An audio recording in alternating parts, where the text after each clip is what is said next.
So I'm still out here in the garden and I'm still talking about my tomato tips for growing a very, very successful tomato crop, right? And really these tips can be applied to just about all of your plants in the garden. Now these are all our tomatoes here, one row of them partially.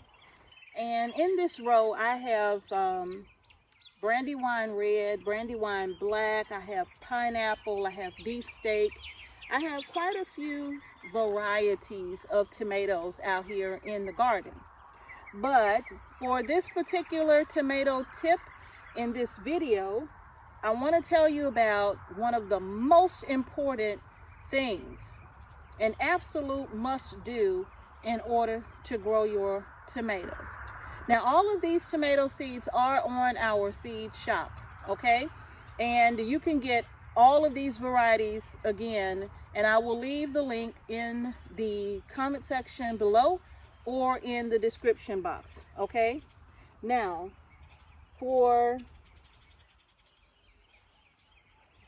I missed a sucker. They grow back so fast. I literally just plucked these suckers off probably about 4 days ago, and they are already growing back already, okay? So this is something you really have to, look at there.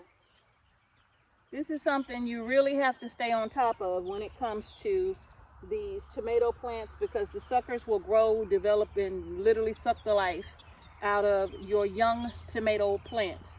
Now, once your tomatoes get larger, okay, see these are still pretty young tomatoes here. They're barely over a foot tall, and the last thing I want is suckers on these plants taking the energy from the main plant. But once they get to about yay high, you know, once they get a little taller, then no, I'm not looking for suckers anymore. I don't even care at this point, right? Go ahead and do what you're gonna do. So if you're gonna create some more tomato plants, go ahead and create some more tomato plants. The only time I would take a sucker off of a large plant is if the sucker is so big that it's compromising my main plant, meaning that sometimes the suckers can grow out all wonky and like they're about to break. And if they break, they can possibly break the main stem of your tomato plant as well. So if I feel like they're about to compromise my plant, no matter how large it is, I'll go ahead and take it off, okay? But once these plants are about 3-4 feet tall, I don't worry about the suckers anymore. I just let them go ahead and go at it, okay?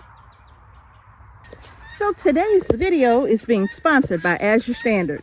And as you know, you all, we're always encouraging each and every one of you to grow your own groceries. But if for some reason you are unable to do that, well, we also encourage you to shop using our link in the description box below with Azure Standard. You can buy your food in bulk, you can preserve your food in bulk, and still build a beautiful, beautiful, beautiful emergency pantry. Okay, so y'all click on the link in the description box below or on screen on your mobile device at the end of this video and shop with Azure Standard. And as always, just let them know Homestead Heart sent you. These are some beautiful tomatoes. Now, that main tip for growing healthy tomato plants is make sure that you are feeding your soil. Not the plant, the soil, okay? Make sure you're feeding your soil. Every year, Miss H and I, we come in and we add compost from our chicken house, okay? We harvest the compost from our chicken house once a year. We do what is called a deep bedding method. And that's where we'll go in and we'll put down mulch hay, or we'll put down pine shavings, and in some cases even wood chips. And as they poop and all of that, once it gets to a certain point, we'll go and we'll cover that, right? Because we don't want it to smell. We don't want that ammonia smell from all of the manure that's in the chicken house. You never want your chicken coop to stink. So you have to come back and you have to give it a nice thick layer of whatever you're mulching it with. So whether it be pine shavings, we'll mulch it with some pine shavings, drop a couple of bags inside. Our chicken house is pretty large, so we'll put a couple of bags of pine shavings in and spread it out. And there's no amount of time that we give it. You know, it's just based upon how it looks, and if it's about to start smelling, that's when we decide that we're about to add in some fresh pine shavings or mulch hay, okay? Now, we take that out once a year. After a year's time, all of the components have started to break down and become some of the best compost that you could use in your garden. And we were getting about, I'll say maybe a good ton or so, almost a ton every single year out of that chicken coop, right? Now, well, I don't have a chicken coop, so what can I do? Now, you all know that we purchased the Kellogg's Raised Bed potting mix or the Stay Green, whichever you prefer. Some people like Stay Green and not Kellogg's. Some like Kellogg's and not Stay Green. It doesn't matter. But if that's your only option and you're trying to build your soil, then get the Stay Green or get the Kellogg's and just take that bag and just spread it over the top of your garden area. Don't mix it in, just spread it over the top, and you'll find that it has some nice fine pieces of mulch in it, you know, that's already breaking down. And that's good, right? That's really good. And when it comes to fertilizing your plant, you all, we have used a different method of fertilizing our plants. Mind you, the chicken coop has quite a bit of nitrogen in that compost. You can even buy chicken manure, composted chicken manure from like a Tractor Supply or wherever, you know, if you would like to purchase it, you can purchase it if you don't have chickens, okay? And in the past, we were feeding our plants some feather meal, bone meal, and in some cases, some potassium, right? And of course, for your tomatoes, a little bit of calcium, which you can get from eggshells that you've used, washed, dried, bone dry, and then you powder them, and then you plant that underneath the root system of your tomato plants. And that calcium will make sure that your tomato plants do not get blossom end rot, okay? But we're going to talk more about fertilizing these plants in another video, okay? Because I want you to know the best options for fertilizing your tomatoes organically, no chemicals, okay?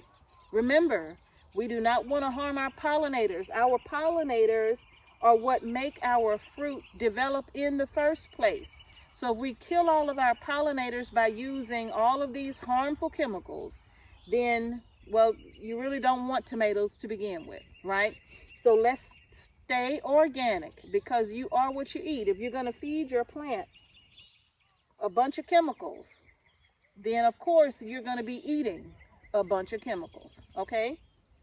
That defeats the purpose of growing your own food. You may as well go buy it, because a lot of times they use chemicals to fertilize with. So what's the purpose of growing it if you're gonna just use the same things that they use, right? Just go buy it from them, okay? Because this is a lot of work. Gardening is a lot of work, and if you're gonna put all of that effort, all of that work and time into growing your own food, then grow the best food that you can grow. Feed your body the best food that you can feed it, okay? So you want to make sure you're adding good compost to your soil. Now, we're going to talk about the fertilizers again in another video. But if you don't have your own compost that you're making, it's okay to go and buy it. It's okay to buy the Kellogg's and the Stay Green. You know I buy it. I mean, I don't hide that. I'm not ashamed of that. Yes, I go buy it if I want it. I'm going to go buy it, right? You have an option called Soil 3. Some people buy Soil 3 and they use Soil 3 to cover their garden beds. And you know, it's whatever your dollar can afford. They even have a less expensive variety called, I think it's Evergreen. And it comes in a little 1 cubic foot bag, and I think it's like $3 for those bags. And even that bag has a lot of wood and organic matter in it, right? And the purpose of the organic matter is not necessarily for this year, because this is not going to be broken down to feed these plants, right? Your plants, in the plants that we have out here right now, are benefiting from the compost that we put down last year, okay? So as this breaks down, all of this organic matter here, as it continues to break down, this is going to feed my soil. This is called soil building. It's going to feed my soil, and then as it continues to break down and the worms come through and all of the other beneficial insects that live inside of the soil, all are playing a part in making a healthy soil for your plants that you're going to be planting in the next season, right? So all of this is just going to be sitting here. But next year, if I don't put any compost down next year, this won't be here. This will have become a part of the soil. Look at this. As I go underneath this, look at all of that. See, this is from what we had to start doing last year after our garden was literally decimated, right? So we started soil building right away. We have another chicken coop that we just started putting things in. Our turkey pens have wood chips in them. We started putting all of that in this bed, and we were letting it sit, right? So it's been just kind of chilling in the soil for a good year almost, okay? And so now we've come back and we've added some more over the top here. And I'm here to tell you, all of this matters. All of this matters when it comes to soil building, because if your soil is not starving for organic matter, your soil will be healthy, and it'll give your plants a healthy start as well, right? So now you all, that's going to be like one of the most important things to remember, is to feed your soil. Feed your soil. Long before your plants go in, feed the soil, okay? All winter long, your soil is eating. Even though it seems like there's nothing going on, there's still work being done under there, under the ground. Nothing is dying. There's still work being done underneath that soil. So make sure you feed your soil. Every single year, add a layer of compost, whether it's your own or whether you're going to buy it. Add a layer of compost. And if you can get your hands on wood chips, that's great too. Some people don't like to use wood chips. I absolutely love using wood chips, you know. And whether you put it in your garden or whether you put it in your chicken houses, use it. Because as it breaks down in your chicken coops, well, when you take that out, you're taking down broken down, just about nearly completely broken down wood chips, and you're covering the top part. Do not mix it. You're covering the top part of your garden beds, your raised beds, your flower pots, right? You're putting it over the top, and it starts to break down. That's why it sinks down every single year. It's whatever you put on there, it's not going to be at the same height it was the year before, because it's breaking down. And as it breaks down, it's feeding the soil all of that health, all of that healthy microbial life that's going on in the soil. Once you put a plant in that, your plant is going to be like, oh, this is lovely. I think I'll grow. Okay, but in the next video, we're going to talk about the fertilizer that we use here in our garden now, right? Now, our potato patch, you saw us fertilize our potato patch. This garden we're doing completely different. So we're going to talk fertilizers in the upcoming video, so you all get ready for that, okay? But yes, make sure you are feeding your soil. And we're also going to talk about how we're doing our gardens now from year to year, right? Y'all, I'm telling you, these bugs. I told y'all I don't like bugs. I told y'all I don't like them. That's why I'm always looking at me. I don't like bugs crawling on me. I can't stand it. But yet I'm out here in the garden. I know, go figure. We're going to talk about how we've designed our gardens from year to year for specific foods, for specific reasons and times of the year, okay? But that's a whole nother video. Garden tour is going to be coming up soon. I'm gonna get out of here because these mosquitoes are feasting on me right now. So I'm gonna get from out here in this garden. I'm losing daylight, y'all. I've been out here all day long. It's like, where does the time go? When you are in the garden, where does the time even go?